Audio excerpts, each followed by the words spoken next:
As summer starts to wind down and the seasons begin to change, we're taking a look at how Americans spent their summer traveling and what they're looking forward to experiencing in the fall. Here to talk travel trends is Airbnb's Liz DeBold-Fusco. Thanks for joining us this morning, Liz. Thanks so much for having me. Well, summer, it's technically still here, but it is starting to be something we're looking at in the rearview mirror. How did people spend their summer vacations this year?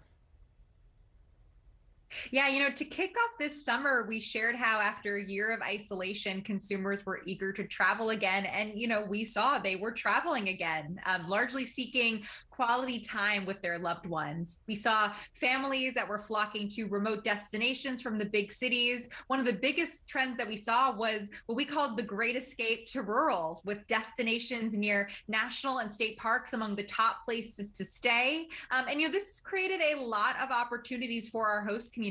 This past summer, U.S. hosts on Airbnb collectively earned more than $1.3 billion. And Oh, wow. actually, one of the top 10 most profitable areas for specifically new hosts in the US was right here in California, in Los Angeles. New hosts in Los Angeles earned $6.2 million in the first half of the year. And, all of this is why we actually kicked off the season by creating a new host onboarding process to make it easier than ever before to become a host, both to tap into the opportunity that we saw this summer and then now heading into the fall. Those are some big numbers you put out there. And when we talk about some of those locations that you mentioned, these aren't places that are like heavily populated with hotels. So probably a lot of people are turning to rental homes for these vacation getaways. How can people really take advantage of that? Yeah, I think that certainly we have seen during the pandemic how many people have looked to stay in Airbnb listings because of the amenities they provide. They make people feel a little more comfortable. You can get an entire home or an entire apartment, maybe with a private kitchen, maybe with access to a little bit of an outdoor space. Yeah. Certainly heading into the fall, we're seeing that people are really looking to, again, continue to travel.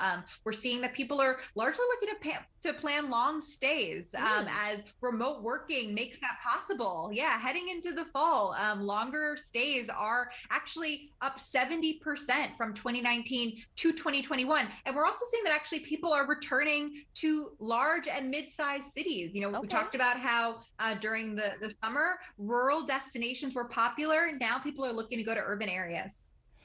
And a lot of times in the past, anyway, pre-pandemic, people would tie their travel into maybe those big events. Are you seeing those type of events drive fall travel trends?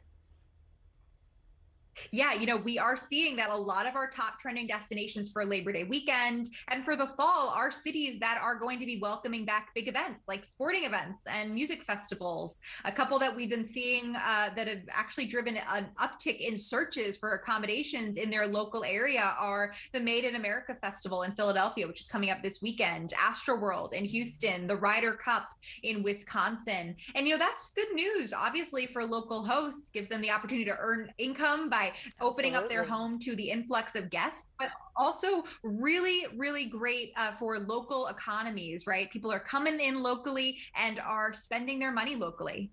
Well, we'll continue to see how these trends shape up. Liz, appreciate you coming on the show today, and we'll be sure to post this segment on our website, yourcalifornialife.com.